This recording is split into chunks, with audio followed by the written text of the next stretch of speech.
Dessa forma, de maneira bem resumida, eu apresentei para vocês os dois padrões epidemiológicos e agora o item é muito importante, é um item curto, acho que tem 2 slides, que vai falar sobre o princípio fundador da epidemiologia, da fitopatologia, conforme a gente estuda nos livros.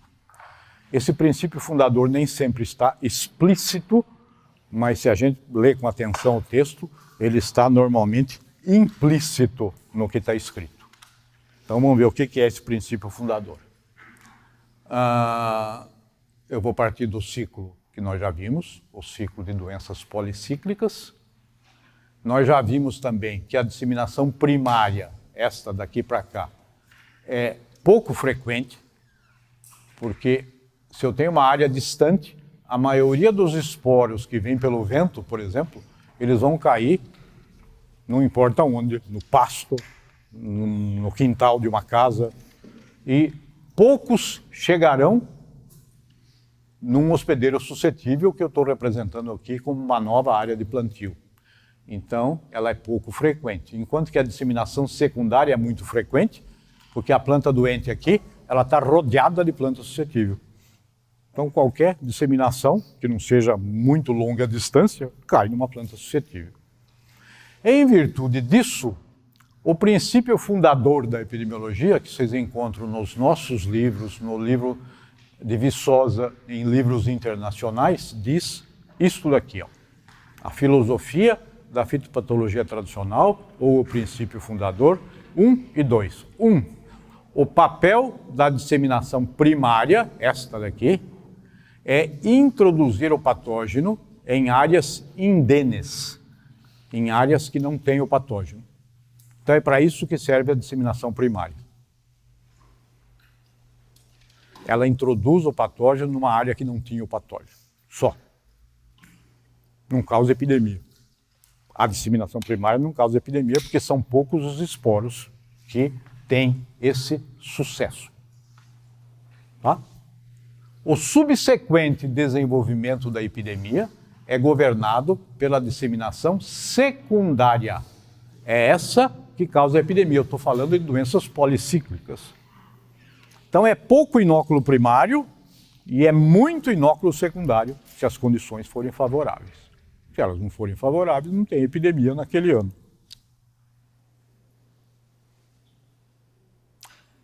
Esse princípio fundador tem uma consequência importantíssima para o manejo, que é o que nós estamos interessados aqui na nossa aula. Então está aqui o princípio fundador, nós já lemos, e a consequência para o manejo.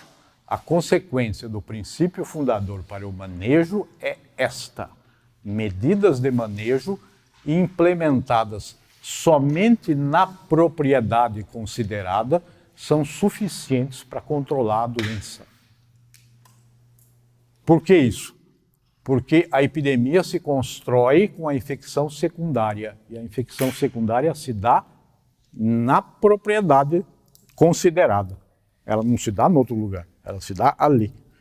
Isso significa que se eu tenho uma fonte de inóculo aqui e a minha propriedade aqui, o controle, segundo o princípio fundador, é na propriedade. Em outras palavras, se um controle for usar um fungicida, eu vou pulverizar a minha propriedade. Vocês nunca viram ninguém pulverizar a propriedade do vizinho. Tá certo? Eu pulverizo a minha, pronto, resolvi o problema. Manejo na propriedade baseado no princípio fundador, e vocês vão ver que para a maioria das doenças esse princípio funciona, e funcionou e continua funcionando muito bem. Eu vou dar exemplo disso já já. Então guardem, princípio fundador. A consequência do princípio fundador. Eu devo me preocupar com a minha propriedade, com o meu campo, com o meu canteiro. Se eu cuidar dele, eu resolvo o problema de doença. Não preciso me preocupar com o vizinho. Manejo dos padrões 1 e 2. Então eu vou voltar um pouquinho com o padrão 1. Eu tenho que atuar no inóculo primário, vocês já sabem, que não tem secundário. 2 exemplos. se eu fizer tratamento, fumigação no solo, eu destruo os microescleródios. Eu estou controlando a doença. É um processo difícil e caro, você tratar solo. Porque o solo é volume, né? Quando você trata a folha é superfície. Volume é outro problema. Ou fazer rotação de cultura. Se eu planto batata, está lá cheio de microescleróide, eu paro de plantar batata naquele local, planto outra coisa, 1 ano, 2, 3, vários anos. Mas rotação de cultura também atua contra o inóculo primário e é assim que as doenças monocíclicas são controladas. As policíclicas, diferentemente, eu preciso atuar no inóculo secundário. E normalmente eu atuo no inóculo secundário através de resistência genética, variedade resistente, se houver, nem sempre há, ou com um produto químico, um fungicida, um bactericida, um inseticida contra os insetos vetores. E essas técnicas de controle, essas estratégias de controle, elas agem no inóculo secundário e, de acordo com o princípio fundador, se eu atuar na minha propriedade, eu resolvo o meu problema. E essa ideia, baseada no princípio fundador, tem funcionado bem para a maioria das doenças, como eu já disse. A compreensão do patossistema leva, então, a essas considerações que são muito pertinentes e lógicas, e é isso que a fitopatologia tradicional recomenda. Isto daqui, manejo na propriedade. Eu vou dar um exemplo que o manejo na propriedade funciona, que é uma maravilha. Nós temos aqui um exemplo de um campo de soja. A doença é ferrugem asiática da soja. O patógeno é Phacopsora pachyrhizae. Esse é o campo de soja. O agricultor, o dono do campo, ele pulverizou um fungicida contra a Phacopsora e, por um erro de aplicação do tratorista, ele esqueceu de pulverizar essa faixa aqui. Então ele foi para lá, em vez de voltar aqui, ele errou e voltou para cá. E o que aconteceu? Aconteceu que na faixa em que ele não pulverizou por acidente, a ferrugem arrasou com a soja. Mas na faixa que ele pulverizou, a soja está sadia. Isso mostra a potência do fungicida em controlar a doença aonde ele foi aplicado. Então, quando eu digo que aplicar na sua propriedade resolve, esse exemplo é muito mais gritante, porque a fronteira entre o aplicado e o não aplicado é uma planta do lado da outra. E funciona assim mesmo. Tá? Então, tem funcionado para a maioria das doenças essa estratégia de manejo na propriedade, baseado no princípio fundador. Então, medidas de manejo implementadas somente na propriedade, no caso aqui propriedade está entre aspas, porque não é nem propriedade, né? Na faixa que foi esquecida, são suficientes. Mais um exemplo, só para vocês gravarem bem. Outra doença importantíssima, requeima da batata, causada por Phytophthora infestans. Aqui eu tenho uma estação experimental que está testando produto químico. Então eu tenho aqui um canteiro de batata, aonde foi usado um fungicida, e aqui eu tenho um canteiro com o mesmo número de plantas, aonde não foi usado o fungicida. Não foi usado o fungicida. O que aconteceu? Morreu tudo aqui e lá está sadio. Isso significa aquilo, medidas de manejo implementadas na propriedade agora é um canteiro, são suficientes. O fungicida controla com eficiência tanto a disseminação primária quanto a secundária. Ali não tem disseminação nem primária nem secundária. O esporo que saiu daqui, caiu lá, morreu. Se morreu, a secundária não ocorre. Então tem funcionado bem o manejo na propriedade baseado no princípio fundador. Muito bem. E com isso nós encerramos a primeira metade. A primeira metade era a epidemiologia tradicional, eu não falei ainda do HLB dos citros, vou começar a falar agora. O HLB dos citros também pode ser traduzido do chinês como doença do dragão amarelo.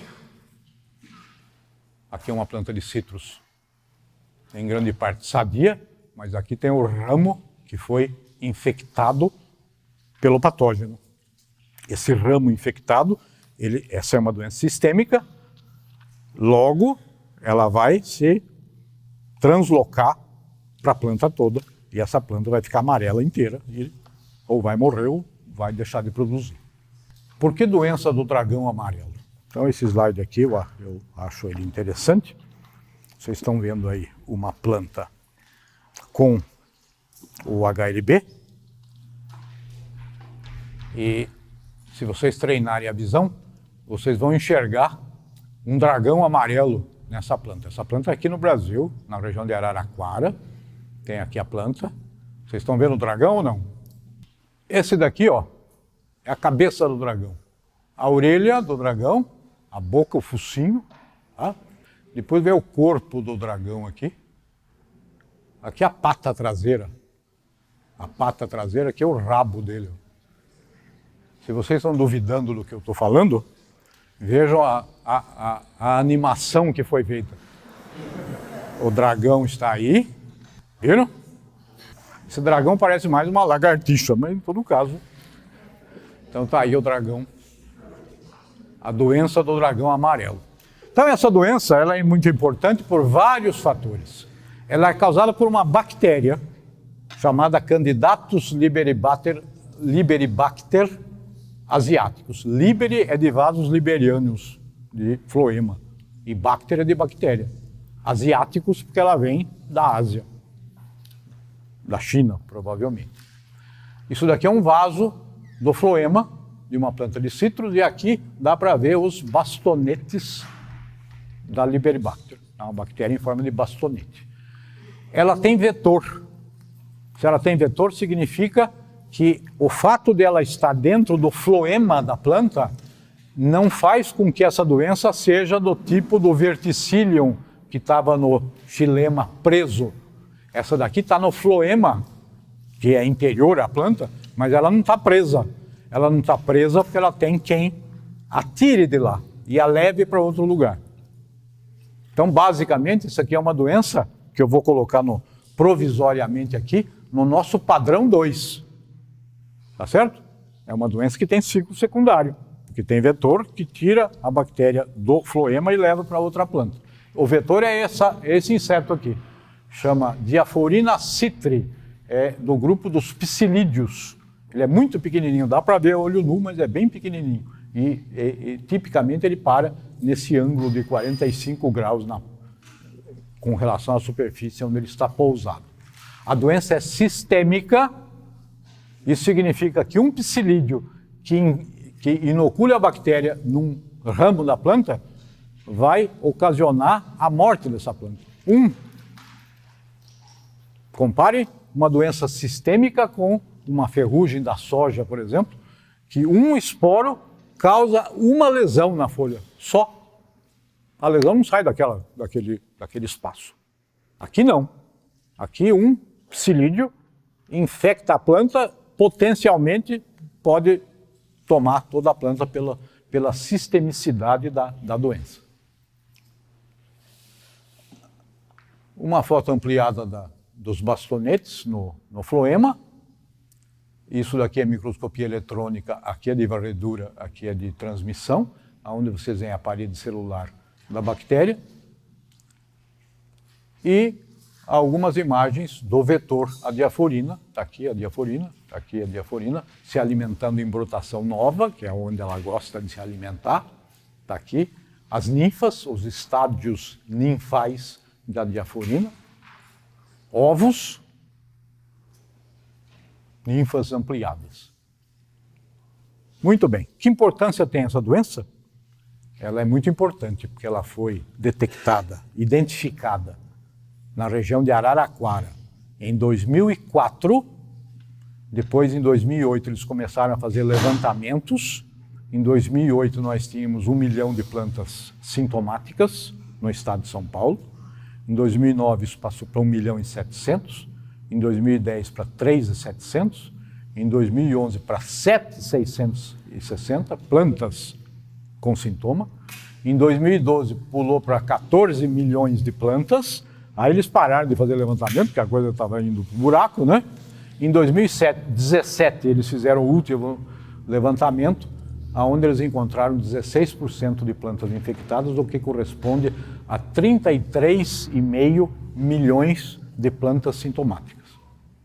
33 milhões de plantas sintomáticas. Essa porcentagem é que a gente estima que a população de plantas em São Paulo é 200 milhões.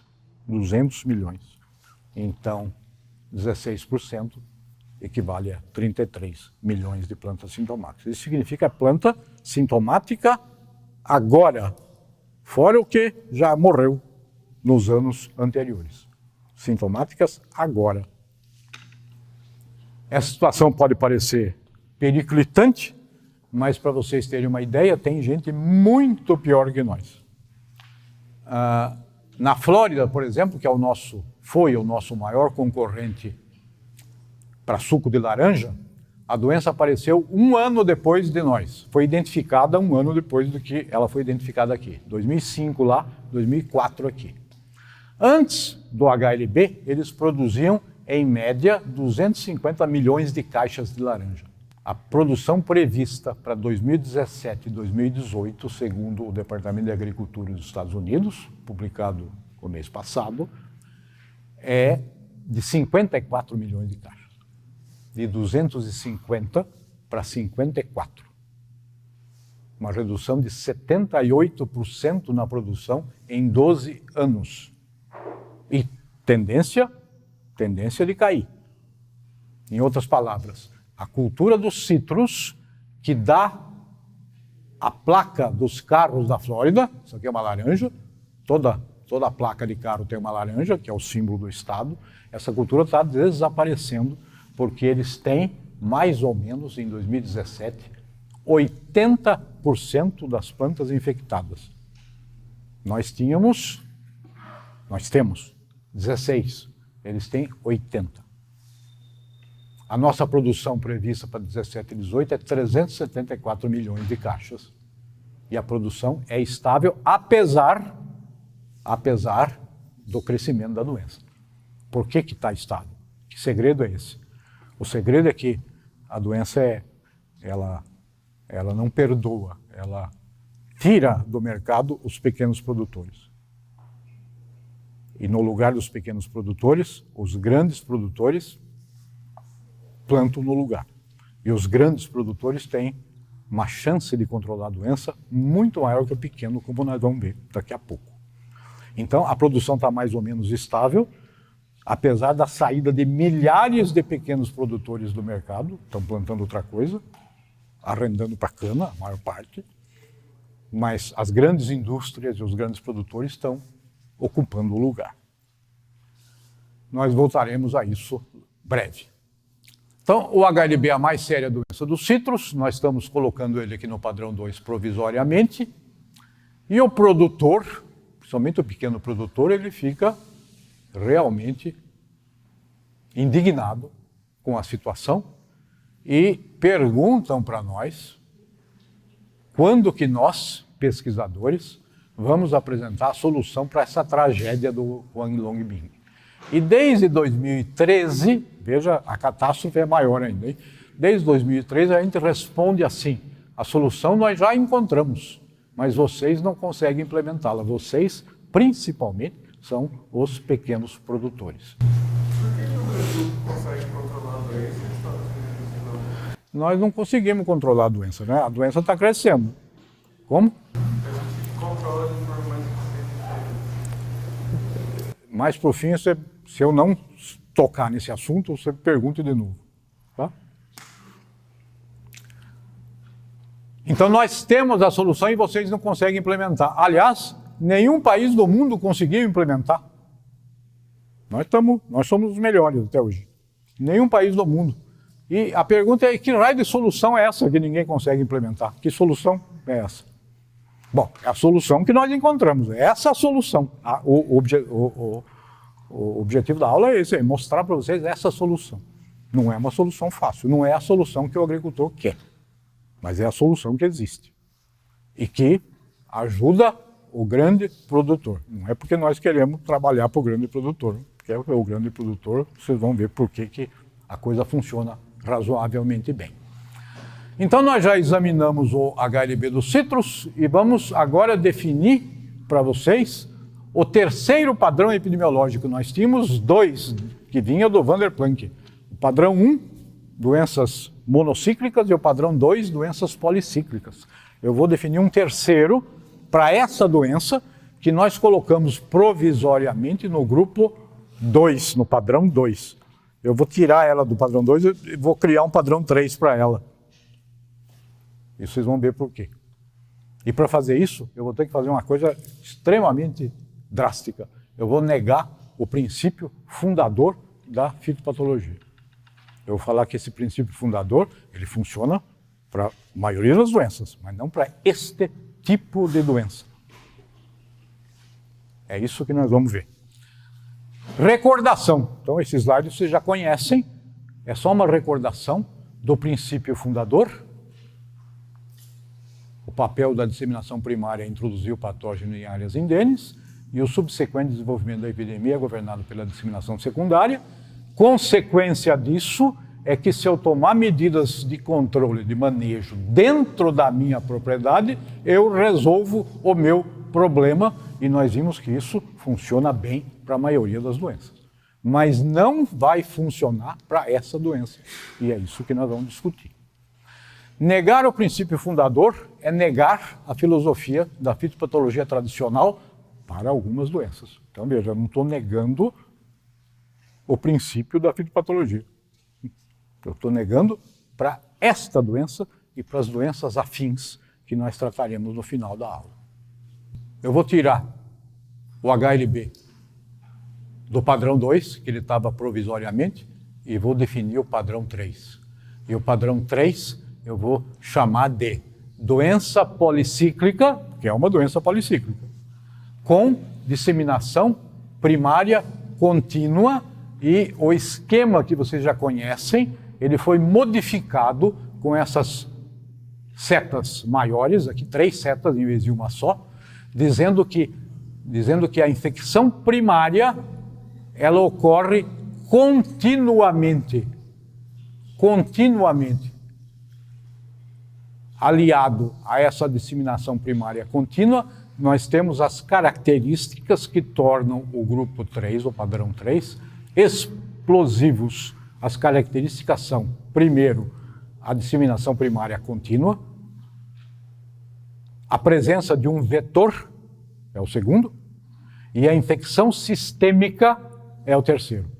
Se você juntar doenças que têm disseminação primária contínua, que têm vetor e que têm infecção sistêmica, nós estamos diante de uma situação explosiva, porque é impossível, com essas características, controlar a disseminação primária.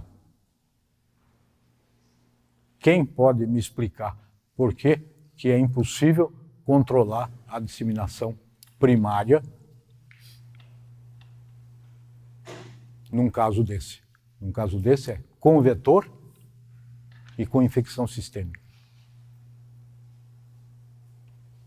O que tem esse sistema que é diferente da sarna da macieira ou da ferrugem da soja? Eu mostrei para vocês Phytophthora infestans, que num canteiro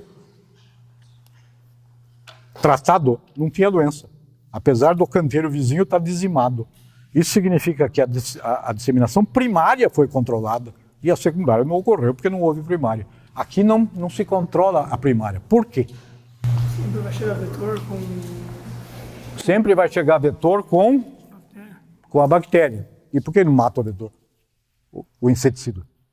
Por que a Phytophthora morre com o fungicida e esse aqui não morre? É mais difícil controlar o inseto. Porque é mais difícil controlar. O vizinho também tem que controlar.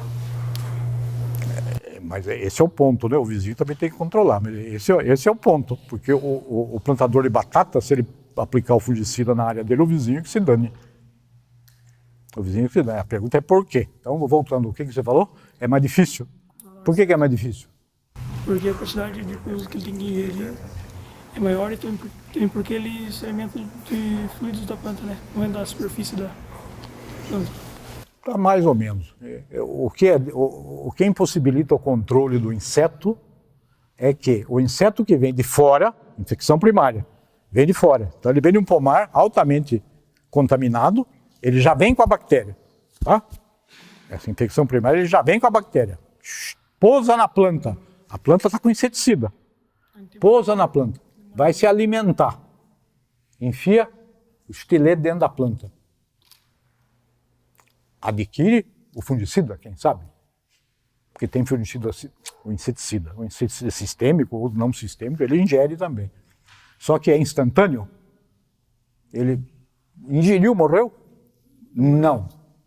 Não tem nenhum inseticida que mate instantaneamente. Ele demora para matar. Quantas horas, Jorge? Mais ou menos. Não para esse caso, assim, mas 48 horas. 24 horas. Se fosse 10 minutos, também ia dar na mesma. Então, ele transmite a bactéria antes de morrer. E se a disseminação primária é contínua, então vem um inseto aqui, transmite a bactéria, depois ele morre. Quer dizer, ele morrendo não vai ter disseminação secundária. Mas já houve a disseminação primária. E ela é contínua. E ela é sistêmica. Aquela planta que recebeu, ela vai morrer ou vai deixar de produzir. Se a doença não fosse sistêmica, essa doença seria uma bobagem. Seria uma bobagem. Porque eu mato um inseto, vai dar uma lesãozinha ali onde ele picou, e grande porcaria. Não vai afetar em nada. Mas a doença é sistêmica. Então, veja, essas características aqui são muito importantes. E isto daqui, a impossibilidade de controlar a disseminação primária, vocês têm que estar na cabeça isso. É isso que faz com que o sistema seja diferente. É por isso que tiramos do padrão 2, pusemos no padrão 3. Então, o HLB é muito diferente da sarna da macieira, ou da ferrugem da soja, ou da fitófita do infesto, ou de qualquer doença comum, para as quais o nosso... Como é que chama? O padrão. Eu sempre esqueço o nome dessa coisa. O nosso para todas as doenças para as quais o princípio fundador continua valendo. O HLB é diferente. Por causa da disseminação primária contínua, da presença do vetor e da infecção sistêmica que fazem com que o controle da disseminação primária seja impossível. Tá certo? Fale. E as doenças causadas por vírus estão nesse padrão 3 também? A pergunta dele é se as doenças causadas por vírus estão nesse grupo também. Vocês vão ver que algumas das doenças causadas por vírus estão nesse grupo e são piores do que esse. É os últimos 2 slides que eu vou mostrar. Então, os vírus que têm vetor, que são sistêmicos, ou enfim, os vírus que têm essas características são assim.